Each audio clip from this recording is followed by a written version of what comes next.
சிந்தனைக்காக ஆதியாகமத்தின் புஸ்தகம்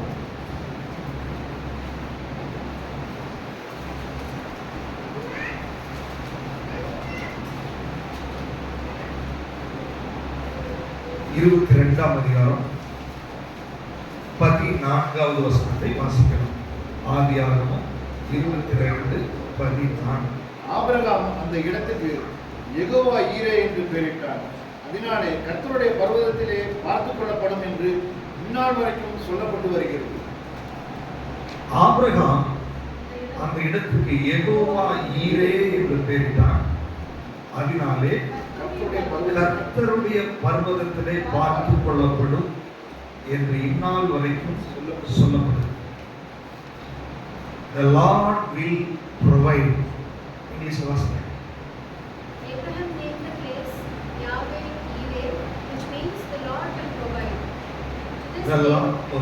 The Lord will provide.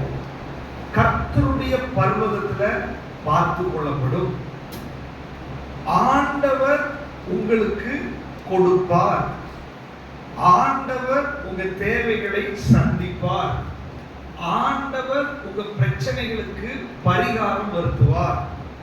ஆண்டவர் உங்களுடைய எல்லா காரியத்திலையும் என்ன தேவையோ என்ன பிரச்சனையோ அதை தீர்ப்பதற்கு ஆண்டவரே இறங்கி வந்து உங்களுக்கு விடுதலை கொடுப்பார் என்பதுதான் அதனுடைய அர்த்தம். எத்தனை பேர் அதை விசுவாசிக்கிறீங்க? ஹல்லேலூயா.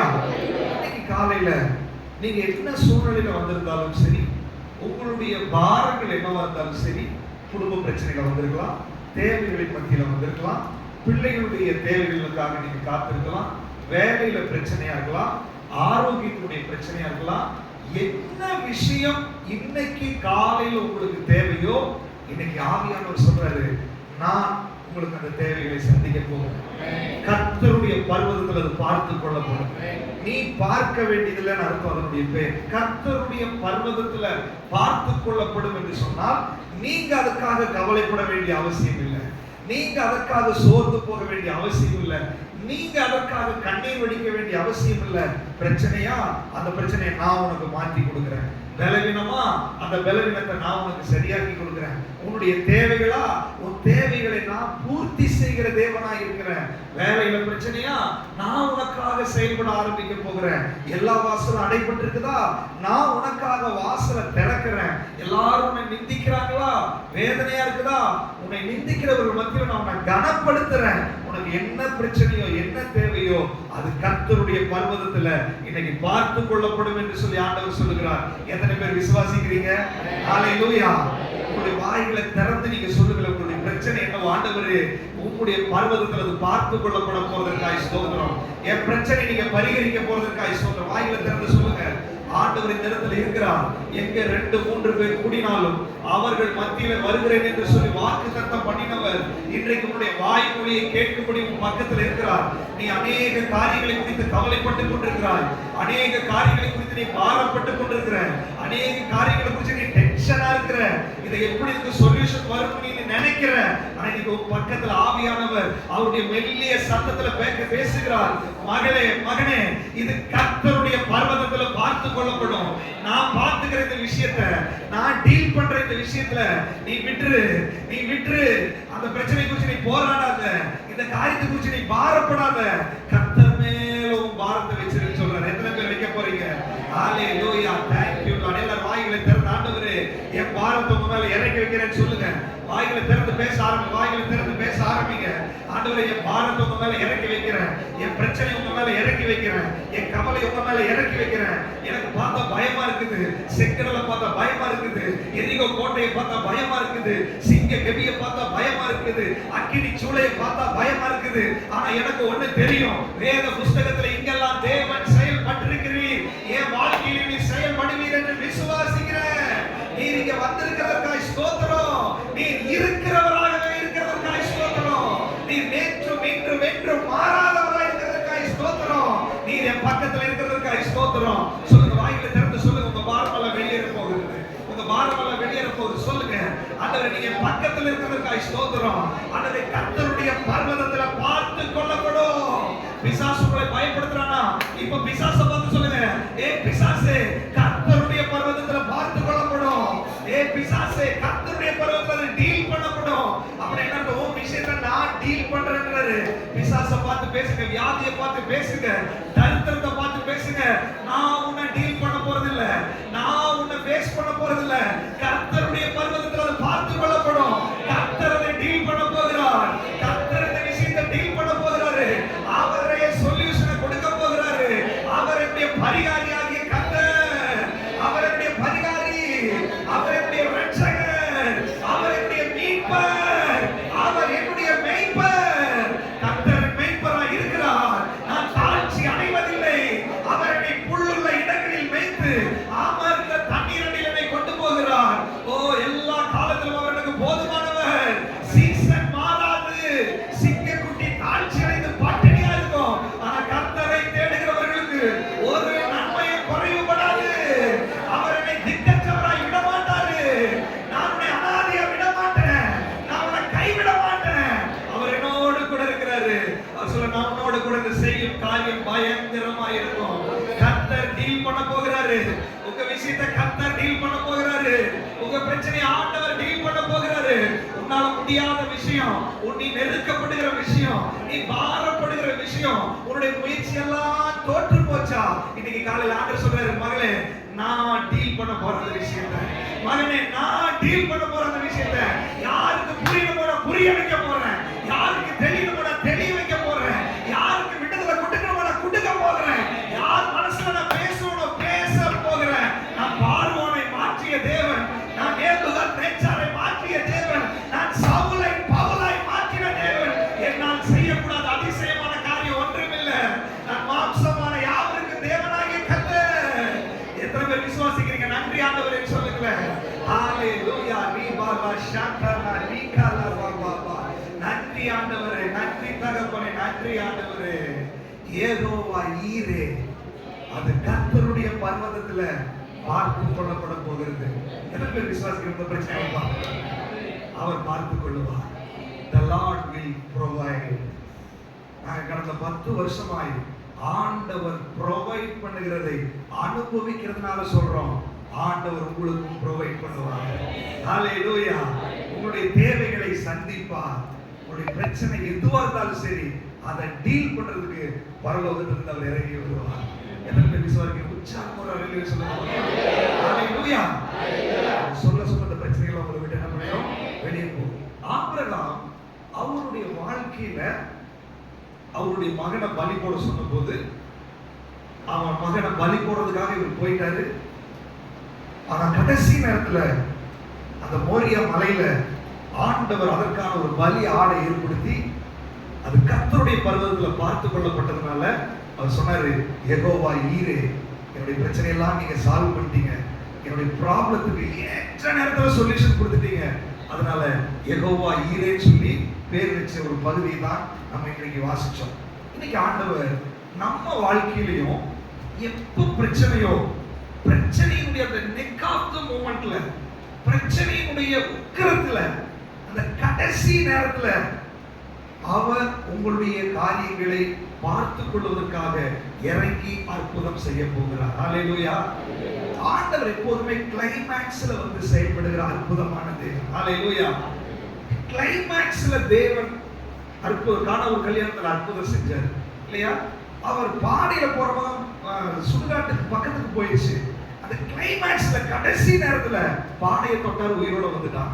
ஆண்டவர் சொல்றது, உங்க பிரச்சனை எந்த எண்டுக்கு போனாலும் நீங்க பயப்பட வேண்டிய அவசியம் இல்லை. உங்களுக்கு எதிரே இயேசு வந்து கொண்டிருக்கிறார்.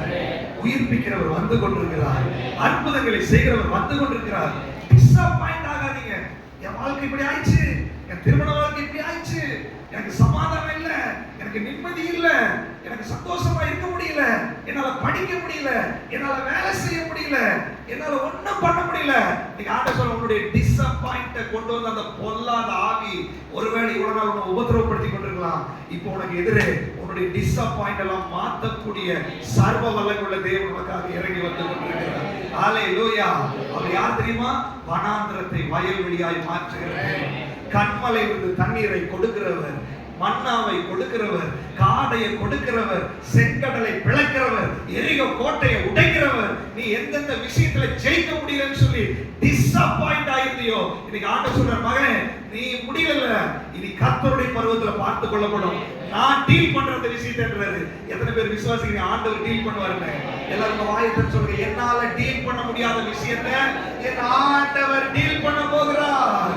நான் பேசி புரியாத விஷயத்தை என் ஆண்டவர் புரிய வைக்க போகிறார். என்னால ஃபேஸ் பண்ண முடியாத ப்ராப்ளத்தை என் ஆண்டவர் இறங்கி ஃபேஸ் பண்ண போகிறார்.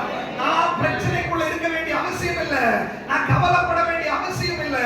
ஆண்டவர் என் கூட இருக்கிறார். ஹalleluya, ஹalleluya. நீங்க பயப்பட வேண்டிய ஒரு அவசியமும் கிடையாது. எத்தனை பேருக்கு பயம் இருக்குது? ஆனா நம்ம கூட இருக்கும்போது எதுக்கு பயப்படணும்? இல்லையா? என்ன போராட்டம் வந்தாலும் சரி, அவர் நமக்காக இறங்கி அற்புதம் செய்ய போகிறார். ஆபிரகாமுடைய வாழ்க்கையில தேவன் அதை செய்தார். அதே அதிகாரம் 1வது வசனத்தை நீங்க வாசிங்களேன். இந்த காரியங்கள் நடந்த பின்பு தேவன் ஆபிரகாமை சோதித்தார். இந்த காரியங்கள் நடந்த பின்பு தேவன் ஆபிரகாமை என்ன பண்ணாரு? சோதித்தார். போதும், ஆண்டவர் சோதிக்கிறார், டெஸ்ட் வைக்கிறார். எதுக்கு டெஸ்ட் அப்படின்னா, இப்படி ஒரு கிரிட்டிக்கலான இடத்துல நான் ப்ரொவைடர் என்பதை நீ புரிஞ்சுக்கிட்டீங்கன்னா, உன்னுடைய என்டையர் லைஃப்ல எவ்வளோ கிரிட்டிக்கல் ப்ராப்ளமா இருந்தாலும் நான் ப்ரொவைடர் என்பதை ஆட்டோமேட்டிக்கா நீ விசுவாசித்து விடுவாய். ஆபிரகாமை அழைச்சு அவனை தெரிஞ்செடுத்து அவனை ஒரு பெரிய தேசத்திற்கு தகப்பனாய், அவனை ராஜ்யங்களுக்கு தகப்பனாய் வைக்கிறதுக்கு முன்னாடி ஆண்டவர் அவனை சோதிக்கிறார். எதுக்கு சோதிக்கிறார்?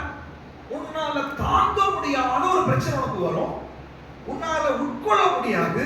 ஆனா அந்த நேரத்துல நான் ப்ரொவைடர் என்பதை நீ நம்பணும். ஈசாக்க பலி போடுறது அவனால தாங்க முடியாத விஷயம்.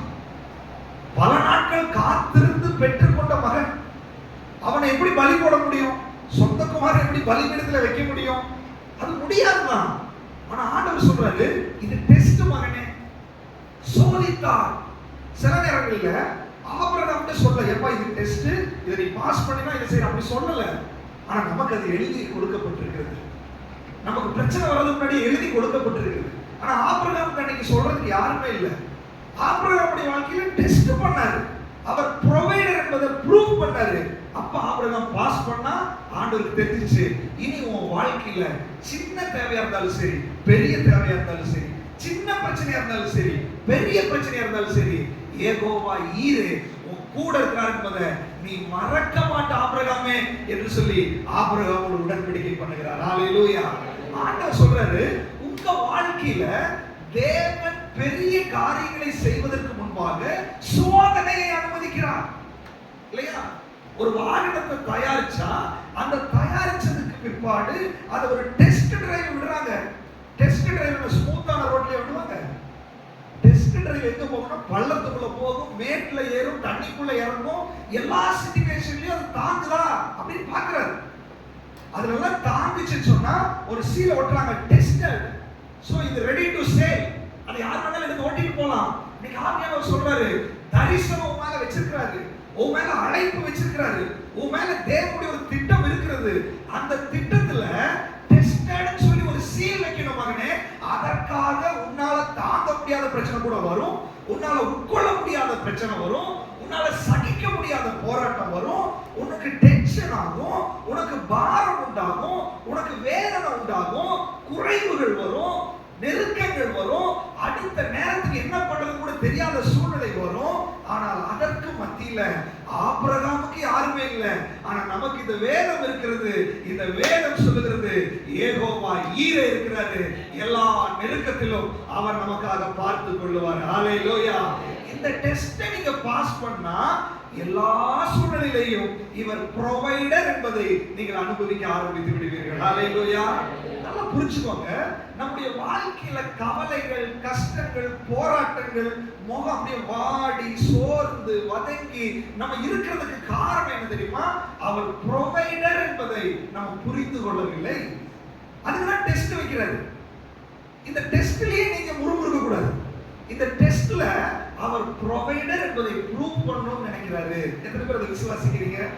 இன்னைக்கு உங்க வாழ்க்கையில என்ன பிரச்சனையோ, இன்னைக்கு நீங்க எந்த பாரத்துல உட்கார்ந்து இருக்கிறீங்களோ, இன்னைக்கு நீங்க என்ன போராட்டத்துக்குள்ள நீங்க போயிட்டு இருக்கீங்களோ, இன்னைக்கு ஆவியானவர் சொல்றாரு, இந்த போராட்டத்துக்கு மத்தியில நான் ப்ரொவைடர் என்பதை நான் உனக்கு காமிக்கணும், நான் ஹீலர் என்பதை உனக்கு காமிக்கணும், நான் எல் ஷடாய் என்பதை உனக்கு நான் காண்பிக்கணும், என்னுடைய வல்லமையை காண்பிக்கும்படியாக இந்த நெருக்கத்தை நான் உனக்கு அனுமதிச்சிருக்கிறேன். அப்ப நீங்க அந்த நெருக்கத்தின் மத்தியில் ஆண்டவரே இந்த பிரச்சனையை மாற்றுறதுக்கு உங்களால முடியும்னு சொல்லி நீங்க விசுவாசிச்சு பாருங்க, அந்த பிரச்சனை உங்களை விட்டு மாற ஆரம்பித்து விடும். ஹல்லேலூயா. நீங்க விசுவாசிச்சு பாருங்க, அப்பொழுது ஆண்டவர் அந்த இடத்துல செயல்பட ஆரம்பித்து விடுவார். எத்தனை பேர் விசுவாசிக்கிறீங்க? வாயில திறந்து சொல்லுங்களேன். நிறைய பேருக்கு இன்னும் புரியாத மாதிரியே இருக்குது. வாயில திறந்து சொல்லுங்க. நீங்க சொன்னீங்கன்னா உங்க முகத்துல நான் கண்டுபிடிச்சிருவேன் நீங்க ஃப்ரீ ஆயிருக்கீங்களா இல்லையான்னு சொல்லிட்டு. இயேசுவின் நாமத்துல இன்னைக்கு என்ன பிரச்சனையோ, என்னுடைய ஆண்டவர் எனக்கு ப்ரொவைடரா காமிக்கிறதுக்காக, நிரூபிக்கிறதுக்காக தான் இந்த பிரச்சனை. என்னுடைய குறைவுகள் என்னுடைய ஆண்டவர் நிறைவானவர் என்பதை நிரூபிக்கிறதுக்காக, என்னுடைய பலவீனம் என்னுடைய ஆண்டவர் ஹீலர் என்பதை நிரூபிக்கிறதுக்காக, என்னுடைய தனிமைகள் ஆண்டவர் என் கூட இருக்கிறார் என்பதை நிறைவுபடுத்துறதுக்காக, என்னுடைய ஆண்டவர் எனக்கு எல்லாத்துக்கும் எல்லாமுமா இருக்கிறாரு. வாயில திறந்து சொல்லுங்களேன், என் ஆண்டவர் எல்லாத்துக்கும் எல்லாமுமா இருக்கிறாரு. ஹல்லேலூயா. Thank you Lord. நன்றி ஆண்டவரே, நன்றி ஆண்டவரே. நல்லா கவனிச்சுக்கோங்க. நீங்க என்னைக்கு இதை புரிந்து கொள்ளுகிறீர்களோ அப்போதான் இந்த கிறிஸ்தவ வாழ்க்கையில நீங்க வெற்றியுள்ள வாழ்க்கையை வாழ முடியும். பிசாசு என்ன நினைக்கிறான்?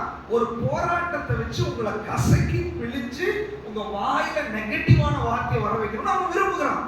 உங்க ஆராதனை போயிடும், உங்க ஜெபம் போயிடும், உங்க வேதவாசிப்பு போயிடும், உங்க உற்சாகம் போயிடும், உங்களை ஒதுக்கி தள்ளி விட்டுருவான் பிசாசு.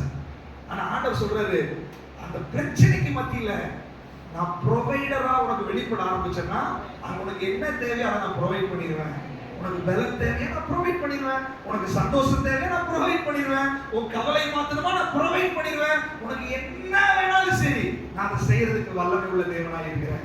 எத்தனை பேர் விசுவாசிக்கிறீங்க? ஆண்டவர் எல்லாம் செய்ய வல்லவர்.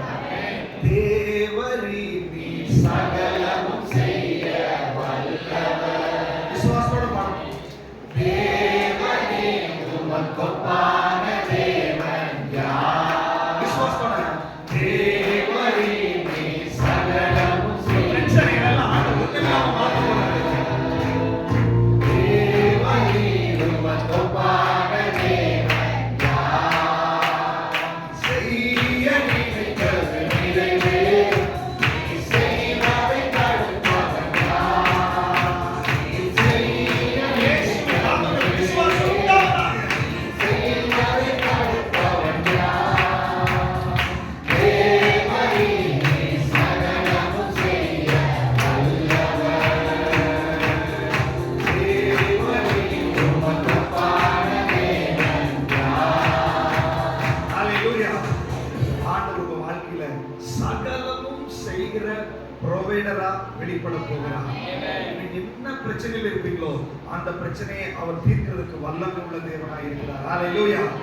ஆனால் ஆபிரகாமுடைய வாழ்க்கையில அந்த டெஸ்ட அவன் பாஸ் பண்றதுக்கான சில மெத்தட்ஸ் இருக்குது. இன்னைக்கு நம்ம அதை படிக்க போகிறோம். ஒருவேளை உங்க வாழ்க்கையில இதுல எங்கேயாவது நீங்க இன்னைக்கு மிஸ் பண்ணிருக்கீங்கன்னா இன்னைக்கு அதை கரெக்ட் பண்ணி யெகோவா ஈரேவை நீங்க அனுபவிச்சு சமாதானத்தோட வீட்டுக்கு போறதுக்கு ஆண்டவர் உதவி செய்ய போகிறார். ஹல்லேலூயா. வாசிக்கலாம் அதனுடைய 2வது வசனம்.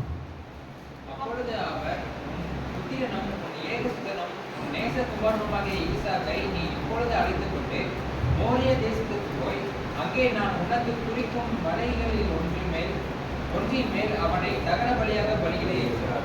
முதல் பாயிண்ட், இந்த டெஸ்ட்ல ஆபிரகாம் பாஸ் பண்ணுவதற்கான முதல் பாயிண்ட் என்ன அப்படின்னா, தேவன் சொல்றாரு, நான் உனக்கு குறிக்கும் மலைகள் ஒன்றின் மேல் அவனை தகன பலியாக பலியிடு. Go to the land of Moriah. நான் உனக்கு குறித்திருக்கிற மலைக்கு நீ போ. நல்லா கவனிச்சுக்கோங்க.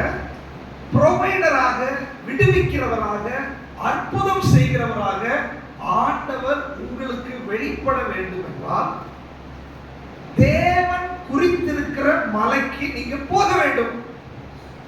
புதிய ஏற்பாட்டு சத்தியத்தின்படி சமாரிய ஸ்திரீ கேட்கிறாங்க ஆண்டவர்கிட்ட, ஆண்டவரே எங்க பிதாக்கள் அந்த மலையில இந்த மலையில எல்லாம் போய் தொழுது கொண்டாங்களே, நாங்க எந்த மலைக்கு போகணும்? இவன் சொல்ற, நீ எந்த மலைக்கும் போக வேண்டாம்.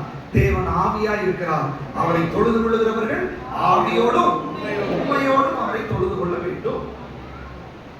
தாவீது தீர்க்க தரிசனமாக சொல்றாரு, ஆமா இது ஒரு மலைதான், எனக்கு ஒத்தாசை வரக்கூடியதான பர்வதங்களுக்கு நேராக என் கண்களை ஏறெடுக்கிறேன். வானத்தையும் பூமியையும் உண்டாக்கின கர்த்தரிடத்திலிருந்து எனக்கு ஒத்தாசை வரும். பழைய ஏற்பாட்டுல மோரியா என்ற மலைக்கு ஆபிரகாம் டைரக்ஷன் கொடுக்கிறார். புதிய ஏற்பாட்டுல நீங்க இயேசு என்ற தேவனிடத்துக்கு டைரக்ஷன் கொடுக்கிறார். ஹல்லேலூயா. வேதம் சொல்லுகிறது யோவான் 14:6, நானே வழி, நானே சத்தியம், ஜீவன். உங்களுக்கு அவர் ப்ரொவைடரா மாறணும்னா இயேசுவை நீங்கள் நோக்கி போக வேண்டும், இயேசுவிடத்துல கடந்து வர வேண்டும். மோரியா மலைக்கு என்ன அர்த்தம் தெரியுமா? மோரியானா the land chooses by Yahweh, இல்லனா land of Yahweh. அப்படினா யெகோவா தேவனுடைய இடம். புதிய ஏற்பாட்டுல அவர் தான் நம்முடைய இயேசு கிறிஸ்து. அப்ப இயேசுவை நோக்கி பார்க்க வேண்டும். அவர் உங்களுக்கு ப்ரொவைடர் ஆகணும், உங்க பிரச்சனையை தீர்க்கணும், உங்க போராட்டத்துக்கு விடுதலை கொடுக்கணும். நிறைய பேருக்கு நிறைய பிரச்சனை இருக்கு. உங்க பிரச்சனை எதா வேணாலும் இருக்கட்டும், வியாதியா இருக்கலாம், பணமா இருக்கலாம், வேலையா இருக்கலாம், பிள்ளைகளா இருக்கலாம், ஹஸ்பண்டோட ப்ராப்ளமா என்ன வேணா இருக்கட்டுமே. ஆண்டவர் சொல்றாரு, நீ அந்த மலைக்கு போ. டைரக்ஷனை காமிக்கிறாரு. இயேசுவிடத்துல நீ போ.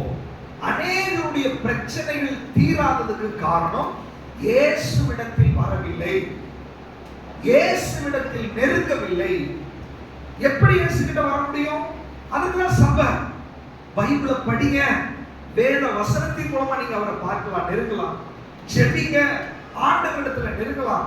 ஆராதனை, நீங்க ஆண்டவரிடத்துல நெருங்கலாம். தனிப்பட்ட ஜெபம், ஆவிக்குரிய ஐக்கியம். எனக்கு அருமையானவர்களே, இதுதான் நீங்க இயேசுவிடத்துல நெருங்குறதுக்கான வழி. அநேகருடைய வாழ்க்கையில பிரச்சனைகள் மாறாததுக்கு காரணம் நீங்க ஜெபத்துல, வேத வாசிப்புல, ஆராதனையில, ஐக்கியத்துல ஆண்டவரிடத்துக்கு வரவில்லை. ஆபிரகாமை டெஸ்ட் பண்ணும்போது ஆண்டவர் டைரக்ஷன் காமிச்சாரு, இங்க போ, உனக்கு ப்ரொவைடரை நீ பாப்ப. மோரியா மலைக்கு போ, அங்கதான் ப்ரொவைடர். வேற எங்காவது போய் இந்த ட்ரையல்ஸ் டெஸ்ட் எல்லாம் பாஸ் பண்ண முடியாது. ஆண்டவர் சொல்றாரு, உன் பிரச்சனை மாறாததுக்கு காரணம் நீங்க ஆண்டவருடைய சன்னிதானத்துக்கு போகவில்லை, இயேசுவை தேடவில்லை. ஆண்டவர் சொல்றாரு, நான் பரிகாரியாகிய கர்த்தர், அவர் உங்களை விசாரிக்கிறவரானபடியால் உங்கள் கவலைகள் எல்லாம் நீங்க அவர் மேல வச்சிருங்க. அவர் உங்களை விசாரிக்கிறவர், ஆனா நீங்க அவர்கிட்ட போகல. டாக்டர் இருக்கிறாரு, எனக்கு பலவீனமா இருக்குது, நான் டாக்டர் கிட்ட போகணும். இல்ல சில டாக்டர் வீட்டுக்கே வருவாங்க, வீட்டுக்கு வந்தா ட்ரீட்மெண்ட் கொடுக்கறது உங்களை விட்டு கொடுக்கணும். நீங்க போறீங்க, அவர் வர்றாரோ, ஆனா நீங்க அவர்கிட்ட கோஆபரேட் பண்ணலன்னா உங்களுக்கு விடுதலை நடக்காது.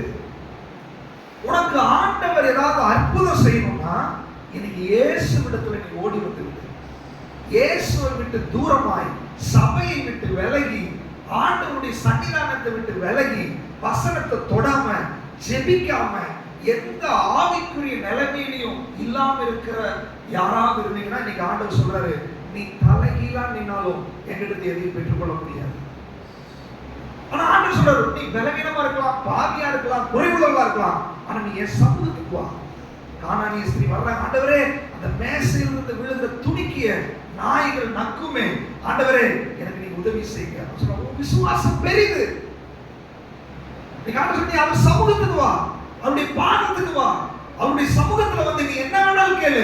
நீ வெளியே நின்று அவர் செய்யட்டும், அப்புறம் நான் வர்றேன். இந்த டயலாக் எல்லாம் அவர்கிட்ட நடக்காது. அவர் எனக்கு இதை பண்ணட்டும், நான் ஒப்பு கொடுக்குறேன், அவர் எனக்கு இதை செய்யட்டும், இதை பண்றேன், நடக்காது. ஆண்டவர் சமூகத்தில் அவருடைய பாதத்துக்கு வருவதற்கு இன்னைக்கு உங்களை ஒப்பு கொடுத்தா ஆண்டவர் உங்களுக்கு ப்ரொவைடராய் வெளிப்பட போகிறார். ஹalleluya. எத்தனை பேர் நீங்க ஆண்டவருடைய சமூகத்துக்கு வர போறீங்க? ஹalleluya. இயேசுவை நீங்க பிடிச்சுக்கிட்டா ஆண்டவர் உங்களுக்கு ப்ரொவைட் பண்ணுவாரு. இரண்டாவதாக மூன்றாவது வசனத்தை வாசிக்கலாம். ஆபிரகாம் அதிகாலையில் எழுந்து தன் கல்லின் மேல் சேனை கட்டி தன் வேலைக்காரர்கள் 2 பேரையும் தன் தன் குமாரன் ஈசாக்கையும் கூட்டிக் கொண்டு தகனபலி கட்டைகளையும் இழந்து கொண்டு தேவன் தனக்கு குறித்த இடத்திற்கு புறப்பட்டு போனார். தேவன் தனக்கு குறித்த இடத்திற்கு இவன் என்ன பண்ணாரு? அப்போ யார் குறித்தார் இடத்தை? தேவன் தான் குறிச்சார். அப்போ உன்னுடைய சொல்யூஷன் எங்க அப்படின்னா இயேசு, சிலுவை, வேதம், ஜெபம், சபை அப்படின்னு அத ஆண்டவர் குறித்து வைத்திருக்கிறார். அப்போ ஆபிரகாம் என்ன பண்ணார்? இரண்டாவது, அவருடைய அந்த ப்ரொவைடர் வெளிப்படுறதுக்கு காரணம் இவர் புறப்பட்டார். இன்னைக்கு ஆண்டவர் சொல்றாரு, நீங்க புறப்படுவதற்கு ஆயத்தமா இருங்க. ஆண்டவர் சமூகத்துல ஆராதனைக்கு புறப்படுவதற்கு எத்தனை பேர் ஆயத்தமா இருக்கீங்க? ஆண்டவர் எனக்கு ப்ரொவைடர், அங்க என் பிரச்சனையை சால்வ் பண்ணுவார் அப்படின்னா உங்களுடைய ஆயத்தம் சனிக்கிழமையில இருந்தே தொடங்க வேண்டும். உனக்கு ஆண்டவர் அற்புதம் செய்யணும்னா அவர் சமூகத்துக்கு நேரமே வந்து நீங்க காத்திருக்க வேண்டும். ஆண்டவர் எனக்கு செய்யல, எனக்கு விடுதலை கொடுக்கலன்ற வருத்தம் நமக்கு இருக்குது. ஆனா நம்ம இஷ்டத்துக்கு தான் சபைக்கு வருவோம், நம்ம டைமுக்கு தான் சபைக்கு வருவோம். ஆண்டவர் எனக்கு அற்புதம் செய்யணும்னு ஆசை, ஆனா என் இஷ்டத்துக்கு நான் ஜெபிப்பேன். இன்னைக்கு ஜெபிச்சாலும் உண்டு, ஜெபிக்கலனாலும் உண்டு. வேதம் வாசிக்கிறேன்னு சொல்லுவாங்க, நான் வாசிக்க மாட்டேன், டைம் இல்லை.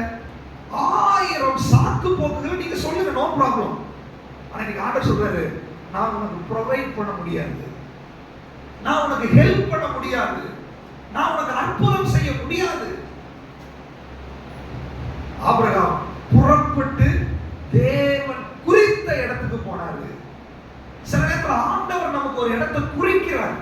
அநேக சபைகள் உண்டு, ஆனா உங்களுடைய அழைப்புக்கும் உங்களுடைய தரிசனத்துக்கும் நீங்க எப்படி செயல்படணுமோ அதுக்கு தகுந்த மாதிரி சபைகளை ஒரு தரிசனத்துல நீங்க நிறைய சபைகள் எடுத்து பாத்தீங்கன்னா, சில சபைகள் ஜெபிக்கிறவர்களாகவே இருப்பார்கள், சில சபைகள் அற்புத அடையாளங்களை செய்கிறவர்களாக இருப்பார்கள், சில சபைகள் சுகமளிக்கிற வல்லமை வெளிப்பட்டுட்டே இருக்கும், சில சபைகள் மிஷனரி ஊழியத்தை செய்து கொண்டிருப்பார்கள், சில சபைகள் உபதேசத்துல ஒருத்தரும் ஒரு கான்செப்ட்ல ஆண்டவர் என்ன பண்ணுவாரு?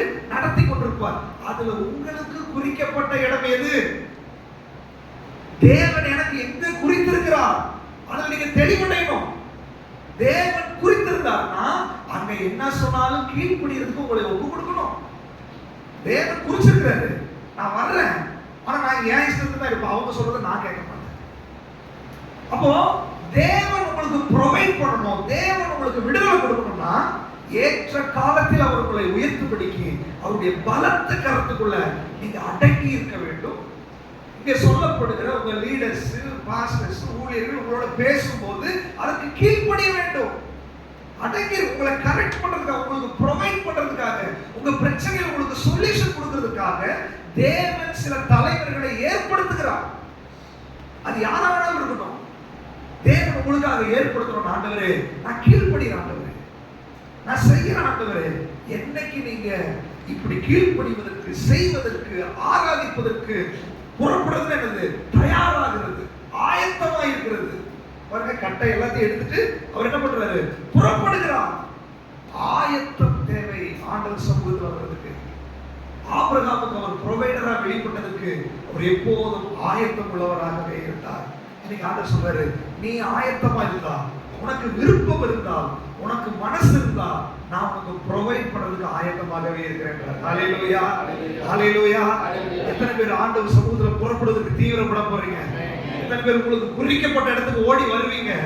குறிக்கப்பட்ட நேரம், குறிக்கப்பட்ட இடம், குறிக்கப்பட்ட சபை, குறிக்கப்பட்ட ஐக்கியம், இதெல்லாம் ரொம்ப முக்கியம், ரொம்ப முக்கியம். அது ஆண்டவர் ஏதோ செய்ய போகிறார். வேற எந்த மலையிலையும் அற்புதம் இல்லை, மோரியா மலையில தான் அற்புதம்.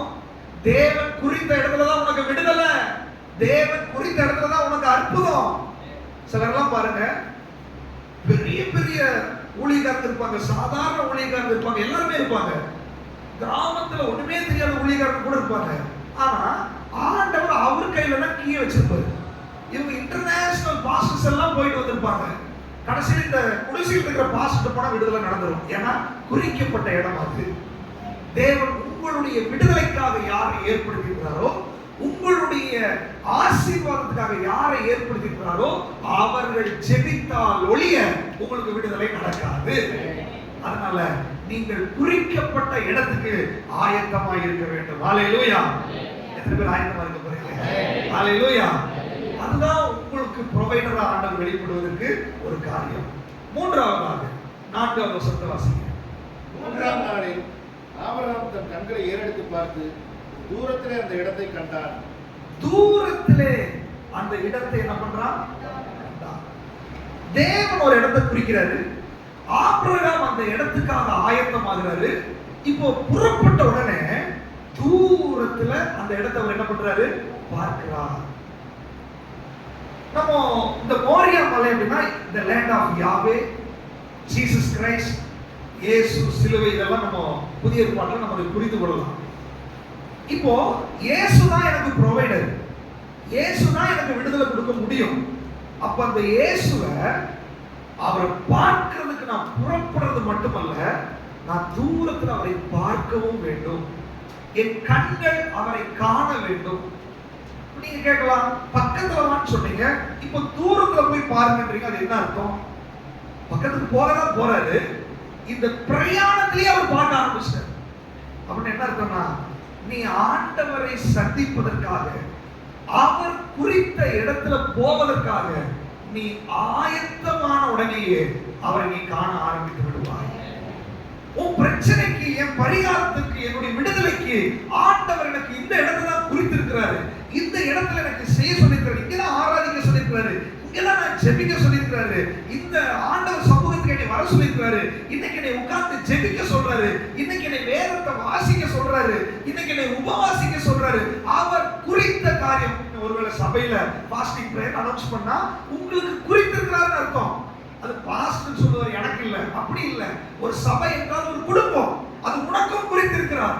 அப்ப குறிக்கப்பட்ட இடத்துக்கு நீ ஆயத்தமாகும் போது, நீ ஆயத்த பக்கத்துக்கு போறதான் போறீங்க, விடுதலை நடக்கலாம் போகுது, ஆனால் நீ ஆயத்தமான உடனேயே உன் கண்கள் அவரை பார்க்க ஆரம்பித்து விடும். ஹalleluya.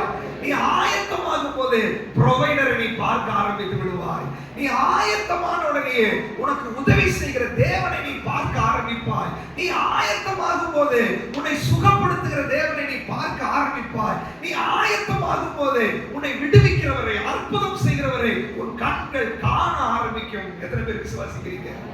ஹalleluya.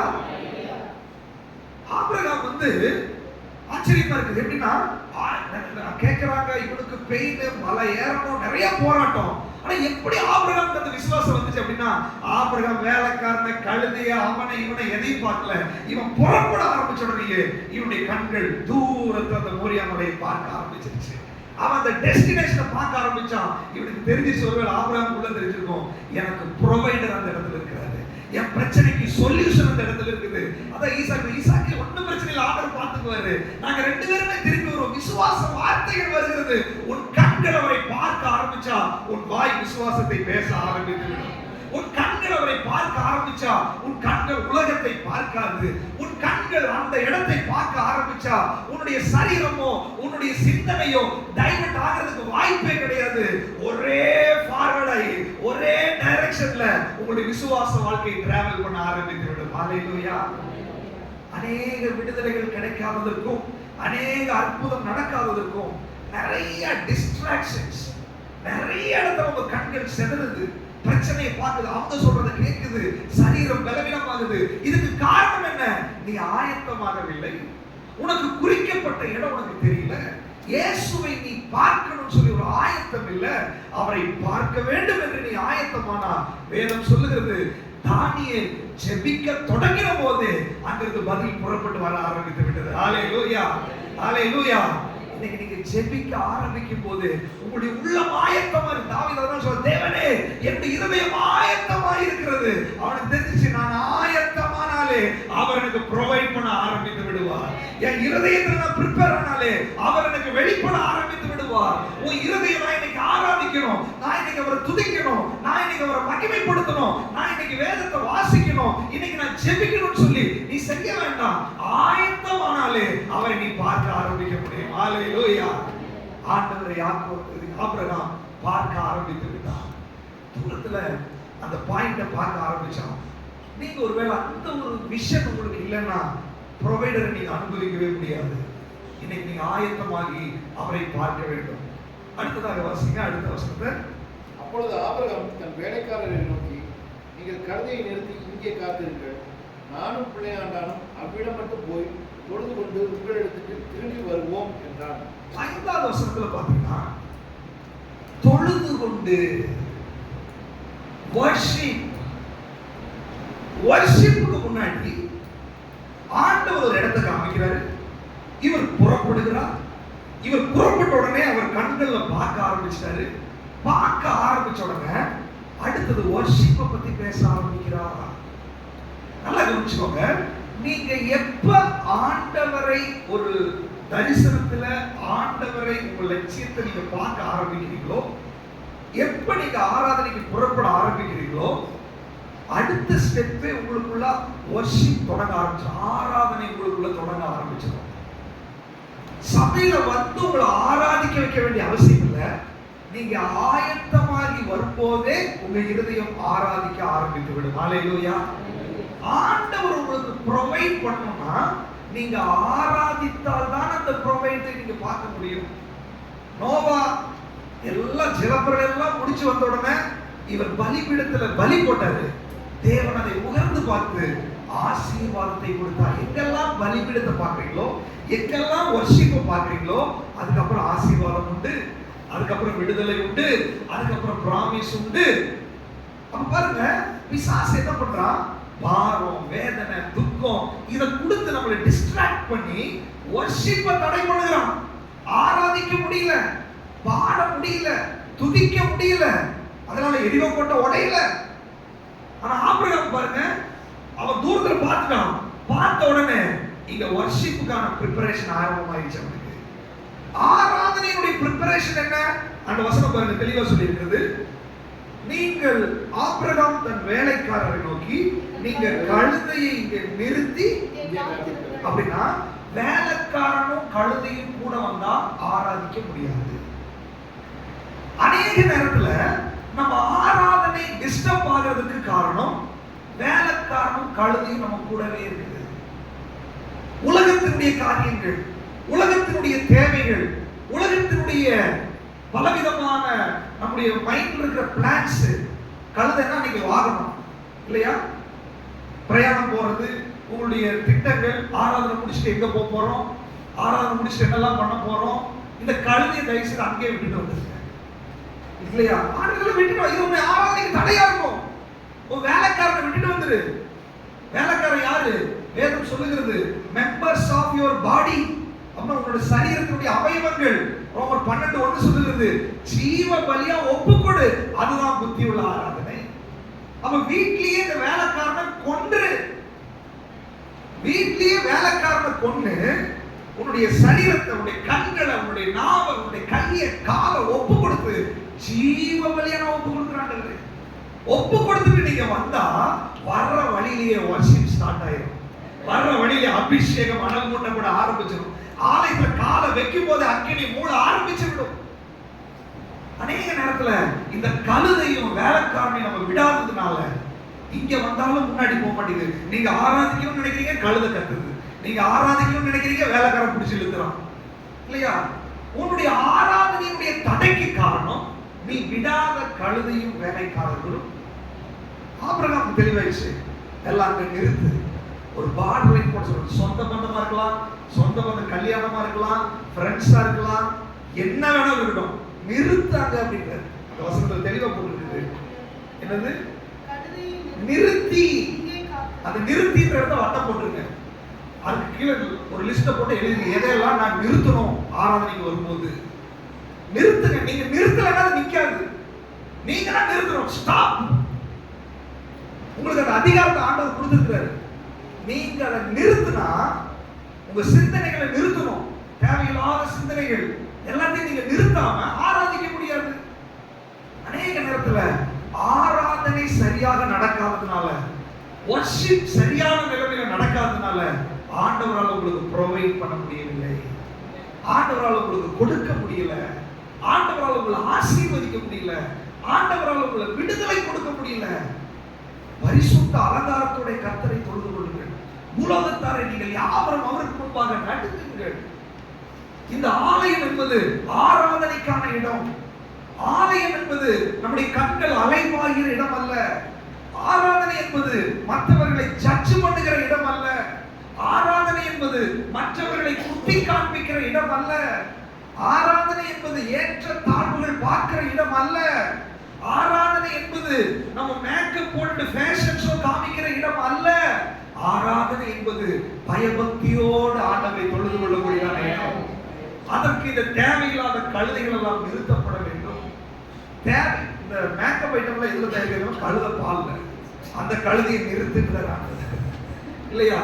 எல்லா கழுதையும் நிறுத்தணும். வேலைக்காரர்களை நிறுத்துங்க.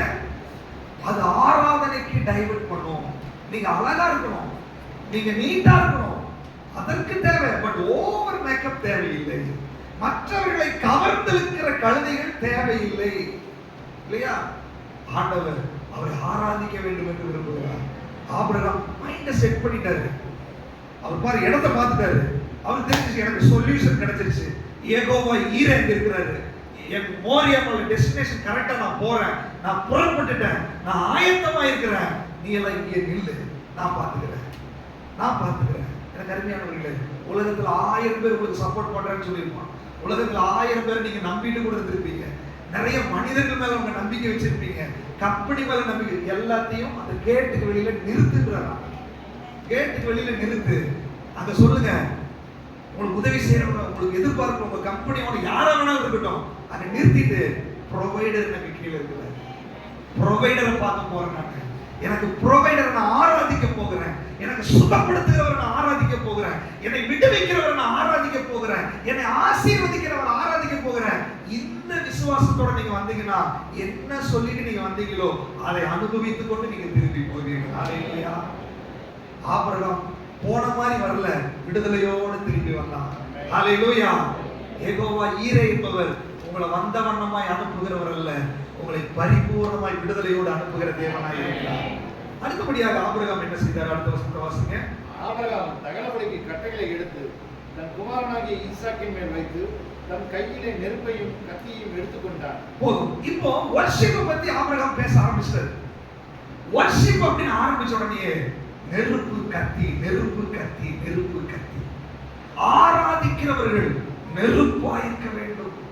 பழைய ஏற்பாட்டுல பலிபீடத்துல அக்கினி எரிந்து கொண்டே இருக்க வேண்டும். நம்மதான் பலிபீடம். நமக்குள்ள அந்த அக்கினி எரிந்து கொண்டிருக்கணும். கத்தி, ஆவியின் பட்டயத்தை கையில வைக்கணும். நமக்கு எதிராக வான மண்டலத்தில் இருக்கிற பொல்லாத ஆவியினுடைய சேனைகள், துரைத்தனங்கள், அதிகாரங்கள் இதெல்லாம் போராடி கொண்டிருக்கிறது. வசனம் என்னும் பட்டயத்தை கையில் எடுக்கணும். ஆவியின் பட்டயத்தை கையில் எடுக்கணும். எனக்கு அருமையானவர்களே, ஆராதனைக்குள்ள நீங்க வரும்போது அக்கினி மூண்டு கொண்டிருக்கணும். அபிஷேகத்துல நிரம்பி வழியணும். இன்னைக்கு அநேகருடைய வாழ்க்கையில நீங்க பெற்றுக்கொள்ளாததுக்கு காரணம், அபிஷேகம் பெற்றிருக்கிறீங்க, நீங்க வந்து அப்படியே நெளிஞ்சு குடிஞ்சு நீங்க பாட்டு பாடுறத பார்த்தா நமக்கே சோர்ந்து போயிருக்கு இல்லையா? அக்கினி ஒரு தீ எரிஞ்சிட்டு இருந்துச்சுன்னா பக்கத்துல இருக்கிறவங்க விறகல் என்ன ஆகும்? பத்த ஆரம்பிச்சிடும். உனக்குள்ள அக்கினி இருந்தா பக்கத்துல இருக்கிறவங்க பற்றி எரிய ஆரம்பிக்க வேண்டும். உனக்குள்ள அக்கினி இருந்தா இந்த வர்ஷிப் லீடர் தேவையில்லை, உள்ள வரும்போது அது பற்றி எரிய ஆரம்பித்து விடும். ஹல்லேலூயா. அக்கினி என்பது அணைஞ்சு போறதில்ல, இது அனல் மூட்டி எழுப்பக்கூடியதான அக்கினி. உனக்குள்ள கொடுத்திருக்கிற அக்கினி சாதாரண அக்கினி அல்ல, அது நித்திய காலமாய் பலிபீடத்தில் அது எரிந்து எரிந்து எரிந்து பிரகாசிக்கக்கூடிய ஒரு அக்கினி ஆண்டவர் உங்களுக்குள்ள கொடுத்திருக்கிறார். ஒரு அபிஷேகத்தை ஆண்டவர் கொடுத்திருக்கிறார். உனக்குள்ள பரிசுத்த ஆவியானவரை கொடுத்திருக்கிறார். உனக்குள்ள ஆராதனை கொடுத்திருக்கிறார். அதை நீ ஆராதிக்கும் போது அக்கினி மூள வேண்டும். ஆராதிக்கும் போது அக்கினி பற்றி எரிய வேண்டும். ஓ ஆராதனை அக்கினியா இருந்தா விடுதலை 100% உறுதியாக மாறிவிடும். ஓ ஆராதனை அக்கினியா இருந்தா சுகமளிக்கிற வல்லமை வெளிப்பட ஆரம்பிக்கும். ஓ ஆராதனை அக்கினியா இருந்தா சத்துருவின் கிரியைகள் அழிய ஆரம்பித்து விடும். ஓ ஆராதனை வசனத்தோடு இருக்க வேண்டும், ஆவியின் பட்டயத்தோடு இருக்க வேண்டும். வெறும் அக்கினி, நிறைய பேர் வெறும் அக்கினி எரிச்சிட்டு இருக்கு, அது அந்நிய அக்கினி. அந்நிய அக்கினி வேலைக்காகாது. வசனத்தோடு உள்ள அக்கினியா இருக்க வேண்டும். உனக்குள்ள வசனத்தோடு உள்ள அபிஷேகம் இருக்க வேண்டும். வசனத்தோடு உள்ள உனக்குள்ள வரங்கள் செயல்பட ஆரம்பிக்க வேண்டும். அப்ப அக்கினி, வசனம், அபிஷேகம், வசனம், ஆவியில ஆராதிக்க ஆராதிக்க இதுவரைக்கும் இல்லாத கட்டுகள் எல்லாம் உடைய ஆரம்பித்து விடும். ஹல்லேலூயா. பவுலை சீலாவை சிறைச்சாலையில பிடிச்சு போட்டாங்க. அவங்க சும்மா இல்ல, அவங்க ஆபிரகாமின் சந்ததியில வந்தவங்க. அவனுக்கு பவுலுக்கு தெரிஞ்சே சும்மா உட்கார்ந்திருக்காரு. பவுல் சீலா நான் அக்கினி எழுப்புற நீ பட்டயை தேடு. உடனே துதிக்க ஆரம்பிச்சாங்க பாருங்க. சிறைச்சாலை கதவுகள் திறக்கப்பட ஆரம்பிச்சது. ஹalleluya. நீங்க சொல்றத பார்த்தா ஏதோ ஒரு கட்டுக்கதை சொல்லிட்டு இருக்காரு போல. நடந்த சரித்திரம் உன் வாழ்க்கையில நடக்கணும்னு சொல்லி ஆண்டவர் விரும்புகிறார். உங்க வாழ்க்கையில நடக்கணும். சிறைச்சாலை கதவு திறக்கணும், கட்டுகள் உடையணும். இதுக்கு யாரு பாஸ்ட் ஜெபிக்கிறது இல்ல. பாஸ்ட் சரியில்லை, பாஸ்ட் சரியில்லை, ஆண்டவர் சரியா இருக்கிறார். பாஸ்ட் சரியில்லாம கூட இருப்பாங்க. நீங்க பாஸ்ட் நம்பி வந்தீங்களா, ஆண்டவரை நம்பி வந்தீங்களா? நீ ஆண்டவரை நம்பி ஆலயத்துக்குள்ள நீ அடி எடுத்து வைக்கும் போது விடுவிக்கிற அவருடைய கரம் வெளிப்பட ஆரம்பிக்கும். அவர் ப்ரொவைடராக இருப்பார். ஹalleluya. ஆபிரகாம் மலை ஏற தொடங்குறதுக்கு முன்னாடியே ஆடங்க ஆயத்தப்படுத்தி வைத்து விட்டார். அப்புறம் நீ வீட்டுக்குள்ள புறப்பட ஆரம்பிக்கும் போது சபையில உனக்கான விடுதலை ஆயத்தமாகி வைத்திருக்கிறார். நீ தொடங்கும் போதே முடிவை அவர் தீர்மானித்து வைத்து விட்டார். நடுவுல சத்துரு தடுக்க முடியாது. ஆனா நீங்க தெளிவா இருக்க வேண்டும். ஆராதனையில அக்கினி இருக்க வேண்டும். ஆராதனையில வசனம் இருக்க வேண்டும். புதிய ஏற்பாட்டு சத்தியத்தின்படி புத்தியுள்ள ஆராதனை செய்ய வேண்டும். புத்தியுள்ள ஆராதனை, சத்தியத்தில் ஆராதிக்கிற ஆராதனை, வசனத்தோடு உள்ள ஆராதனை. சும்மா ஆட்டம் பாட்டம் அல்ல, சும்மா கேலி கூத்தான காரியம் அல்ல. நீ தேவ சமூகத்துல சந்தோஷமா இரு, தேவ சமூகத்துல உற்சாகமா இரு. ஆனா வசன அடிப்படையிலான ஆராதனையா இருக்க வேண்டும். வசன அடிப்படையிலான வல்லமை வெளிப்பட வேண்டும். வசனத்தினுடைய பார்டரை தாண்டி உங்களுடைய ஆராதனை போச்சுன்னா போகலாம், ஆனா ப்ரொவைட் பண்ண மாட்டார். ஏன் விஷயம் எனக்கு ஆண்டவர் ப்ரொவைட் பண்ண வேண்டும் இல்லையா? இன்னைக்கு ஆண்டவர் ஆபிரகாமுக்கு யெகோவா ஈரே வெளிப்பட்டவர், உங்களுக்கு ப்ரொவைட் பண்ண போகிறார். நம்முடைய ஆராதனையில வித்தியாசம் இருக்க வேண்டும். அடுத்ததாக வாசிங்க 8வது வசனம்.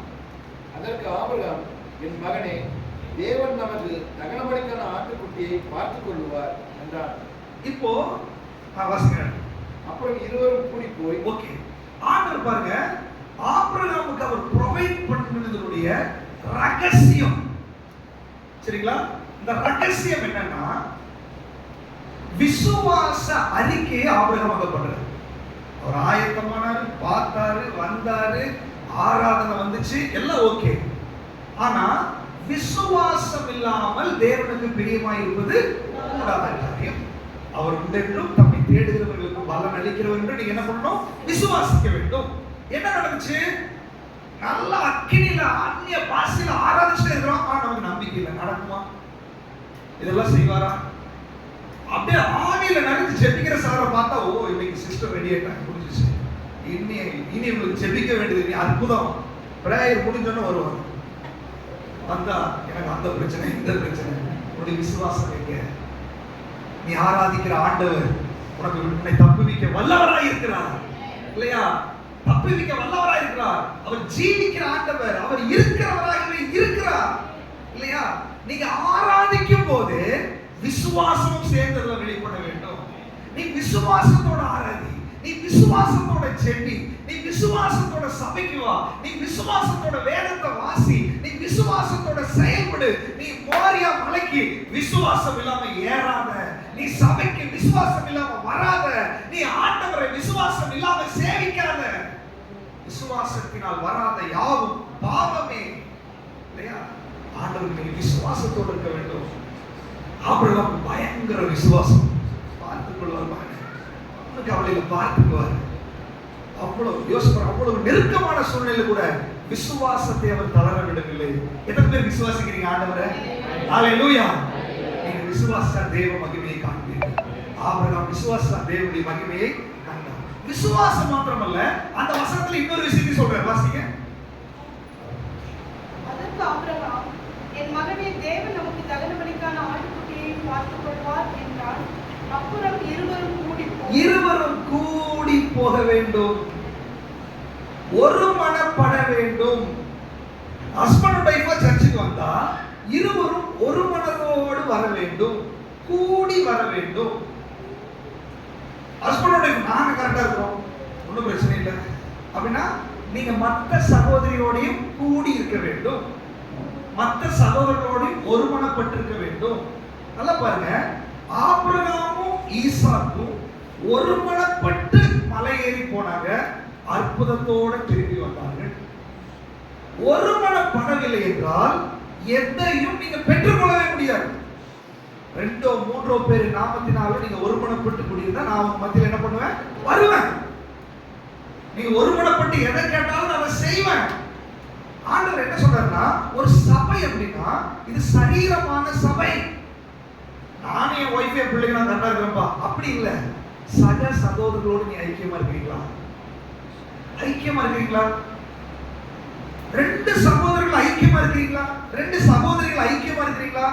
அப்போ சபையில ஒருமனப்பாடு இல்ல அப்படின்னு பிசாசு பார்க்கும்போது அந்த ஆண்டவர் ப்ரொவைட் பண்றதை இவன் தடுத்துவான்.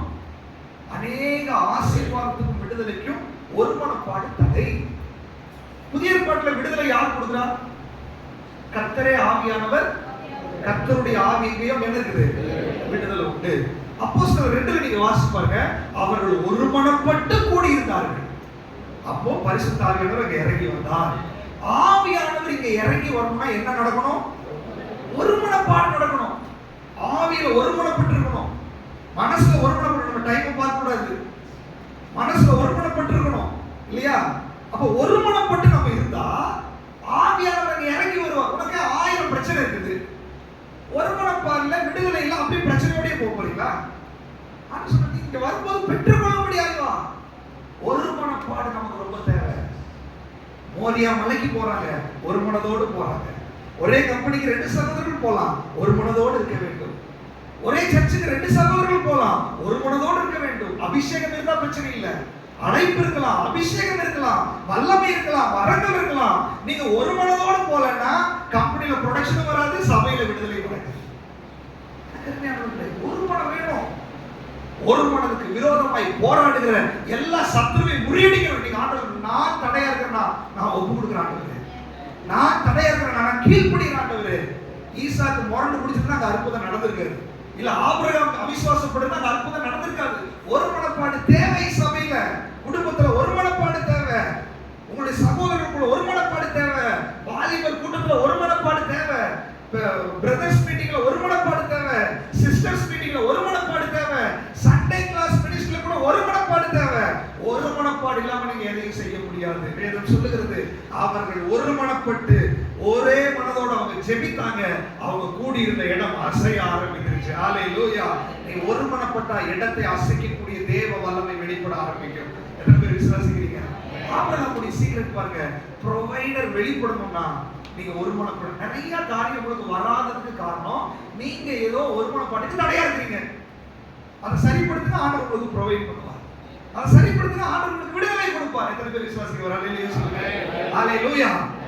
எனக்கு ஒரு மனப்பட வேண்டும். அடுத்ததாக வாசிங்க 10வது வசனம் வேகமாக. பின்பு ஆபிரகாம் தன் குமாரனை வெட்டும்படிக்கு தன் கையை நீட்டி கத்தி. குமாரனை வெட்டி இத்தனை விசுவாசத்துல வந்தாச்சு.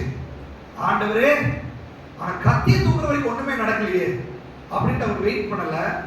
அவர் சொன்னதை செஞ்சு முடிச்சிருவோன்னு கத்தியை தூக்கிட்டார். அப்படின்னா ஒரு கீழ்ப்படிதல் ஆபிரகாமுக்கு இருந்துச்சு. ஆண்டவர் சொல்றாரு நீ ஆராதிக்கலாம், விசுவாசத்தோட இருக்கலாம், பட் கீழ்ப்படிதல் இல்லைன்னா நடக்காது. பலியை பார்க்கிலும் கீழ்ப்படிதலும் ஆட்டுக்கடாக்களுடைய இனத்தை பார்க்கிலும் செவி கொடுத்தது உத்தமம். ஆண்டவர் உங்ககிட்ட என்ன சொல்றாரோ அதுக்கு கீழ்ப்படியணும். ஊழியக்காரன் என்ன சொல்றாங்களோ அதுக்கு கீழ்ப்படியணும். ஒரு தடவை சொன்னா இன்னொரு தடவை அதை சொல்றதுக்கு வைக்க கூடாது. நம்ம சபையிலேயே நான் நிறைய காரியங்களை வாட்ச் பண்றேன். ஒரு தடவை ஒன்று சொல்லிட்டா அதுக்கப்புறம் அது நடக்காததை பார்த்துட்டே இருக்கிறோம். நாங்க நிறைய பேருக்கு அது கேட்கறதும் இல்லை. ஏன்னா மறுபடியும் உணர்வு வந்து அதை செய்வாங்களா, அது நடக்குமா? ஒன் டைம் சொன்னா அதை அப்படியே செய்யறதுக்காக தான் உங்க கையில அந்த பொறுப்பை கொடுக்கறது. எப்ப நீங்க தலைவர்கள் ஆக முடியும்? எப்ப லீடர்ஸ் அடுத்த பொசிஷனுக்கு வர முடியும்? நாங்க உங்களை வாட்ச் பண்றோம். உங்களுடைய ஆக்டிவிட்டீஸை வாட்ச் பண்றோம். நீங்க என்ன பண்றீங்கன்றதை நாங்க வாட்ச் பண்றோம். நீங்க மனுஷங்கள்ட்ட எப்படி பேசுறீங்க, எப்படி பரிமாறுறீங்க, எப்படி ஒபீடியன்ஸா இருக்கிறீங்க, எப்படி டிசிப்ளினா இருக்கிறீங்க, எப்படி கொடுத்த காரியத்தை எப்படி செய்யறீங்க, கொடுத்த வேலையை செய்யறதுக்கு நீங்க சந்தோஷமா செய்றீங்களா அல்லது என்னடா நம்மகிட்ட சொல்லிட்டாருன்னு நீங்க செய்றீங்களா? உங்ககிட்ட ஒரு வேலையை கொடுக்கும்போது உங்க முகத்தை நாங்க வாட்ச் பண்றோம், உங்களுடைய அசைவுகளை வாட்ச் பண்றோம். இதெல்லாம் தான் உங்களுடைய உயர்வுக்கு காரணமா இருக்குமே ஒழிய நீங்க கீழ்ப்படியில இதெல்லாம் நீங்க முரண்டு பிடிச்சீங்கன்னா கர்த்தர் ஏற்ற காலத்துல உங்களை உயர்த்த முடியாது. கீழ்ப்படிய வேண்டும். ஆண்டவர் உங்களை சபையில வச்சிருக்கிறாரு. வசனத்துக்கு நீங்க கீழ்ப்படிங்க. ஊழியக்காரர்களை கீழ்ப்படிங்க. சபை சட்டத்திட்டங்களுக்கு கீழ்ப்படிங்க. பிள்ளைகளுக்கு சின்ன பிள்ளைகள்லாம் பெற்றோருக்கு கர்த்தருக்குள் கீழ்ப்படிங்க. நீங்க கீழ்ப்படியலைன்னா பாஸ் பண்ண முடியாது. நீ கீழ்ப்படியலைன்னா ஆசீர்வாதம் வராது. அம்மா அப்பா சொல்றதுக்கெல்லாம் எதிர்த்து பேசுறது. என்ன நீங்க சொல்றீங்க? சத்தத்தை உயர்த்துறது. அம்மா அப்பாவோட சவுண்டை விட உங்க சவுண்ட் உயர்ந்துச்சுன்னா எழுதி வச்சுக்கோங்க, நீங்க பாஸ் பண்ணவே முடியாது. அம்மா அப்பா சவுண்டை விட உங்க சவுண்ட் உயர்ந்துச்சுன்னா எழுதி வச்சுக்கோங்க, உயர்ந்த பதவியில நீங்க உட்கார முடியாது. ஏன்னா வசனம் சொல்லுது, தாழ்மை உள்ளவர்களுக்கு ஆண்டவர் என்ன கொடுக்கிறாரு? கிருபை கொடுக்கிறார். தாழ்மையா இருக்கிறவங்க சத்தம் போடுவாங்களா? என்னமா நீங்க சும்மா திரும்ப திரும்ப சொல்லிட்டே இருக்கீங்க? என்னப்பா நீங்க இப்படி பேசிட்டு இருக்கீங்க? அப்போ உங்க சவுண்ட் உயருது அப்படின்னா பெருமை வந்துச்சு, அந்த பிசாசுக்குள்ள வந்துட்டான்னு அர்த்தம். எந்த ஆசீர்வாதத்தையும் நீங்க பெற்றுக்கொள்ள முடியாது. கீழ்ப்படியணும். கர்த்தர் இந்த வருஷம் உங்களை ஆசீர்வதிக்கணுமா? ஸ்கூல்ல நீங்க ஃபர்ஸ்டா வரணுமா? அநேகருக்கு முன்னாடி நீங்க சாட்சியா நிக்கணுமா? நீங்க நினைக்காத ஆசீர்வாதங்களை நீங்க பெற்றுக்கொள்ளணுமா? ஒரே ரகசியம், பெற்றோருக்கு கீழ்ப்படியுங்கள். எபேசியர் 4 சொல்லுது, பிள்ளைகளே உங்கள் பெற்றோருக்கு கர்த்தருக்குள் கீழ்ப்படியுங்கள். இது அது சின்ன பிள்ளைகள் தான். நான் காலேஜ் படிக்கிறேன், நான்லாம் முரட்டாட்டம் பண்ணுவேன், வேலைக்கே ஆகாது. உனக்கு கல்யாணம் ஆகி நீ தனியா குடும்பம் நடத்துற வரைக்கும் நீ கீழ்ப்படிச்சுதான் ஆகணும். கல்யாணம் ஆனாலும் பெரியவங்க சொல்றதுக்கு நீ கீழ்ப்படிச்சுதான் ஆகணும். நான் காலேஜ் படிக்கிறேன், நான் ஹைட் ஆயிட்டேன், நீங்க ஹைட் ஆகுங்க, காலேஜ் படிக்க, வயசு எவ்வளவு வேணா இருக்கு, நீ அப்பா அம்மாவுக்கு பிள்ளை தானே. வசனம் சொல்லு, நீ கீழ்ப்படி, முரட்டாட்டம் பண்ணாத, பைக் எடுக்காத எடுக்காத, இங்க போகாதனா போகாத, இதை செய்யாதனா செய்யாத. நீ கீழ்ப்படியலன்னா எந்த ஆசீர்வாதத்தையும் பெற்றுக்கொள்ள முடியாது. இன்னைக்கு ஒருவேளை சிரிப்பு வரலாம், ஆனா கடைசியில ஒரு நாள் வேலையில படிப்புல சர்டிபிகேட்டை பார்த்துட்டு கண்ணீர் வடிக்கும் போது நீங்க தனியா தான் கண்ணீர் வடிக்கணும். வாங்க எல்லாரும் சேர்ந்து அழுவோம். அன்னைக்கு ஃப்ரெண்ட்ஸ் வர மாட்டாங்க, 10 பேர் வாங்கட உட்காந்து அழுவோம். கூட முடியுமா? தனியா தான் உட்காந்து அழுகணும். சிரிக்கிறதுக்கான 10 பேர் கூட உட்காந்துருப்பான். அதனால கீழ்ப்படிதல் ரொம்ப முக்கியம். நீ கீழ்ப்படிச்சா ஆண்டவர் உனக்கு ப்ரொவைட் பண்ணுவாரு, உனக்கு ஞானத்தை ப்ரொவைட் பண்ணுவாரு, உன்னுடைய தேவைகளை ப்ரொவைட் பண்ணுவாரு. ஆண்டவர் உனக்கு பெஸ்டா வச்சிருப்பாரு. எத்தனை பேர் ஆமென் சொல்றீங்க? ஹalleluya. ஆபிரகாம் கீழ்ப்படிதல் இருந்துச்சு. அடுத்து வாசிங்க 13வது வசனம்.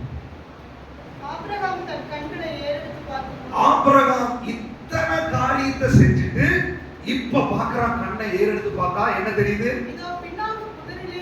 இதோ பின்னாக புதரிலே கொம்புகள் சிக்கி இருக்கிற ஒரு ஆட்டுக்கடாவை என்ன பண்ணிச்சு?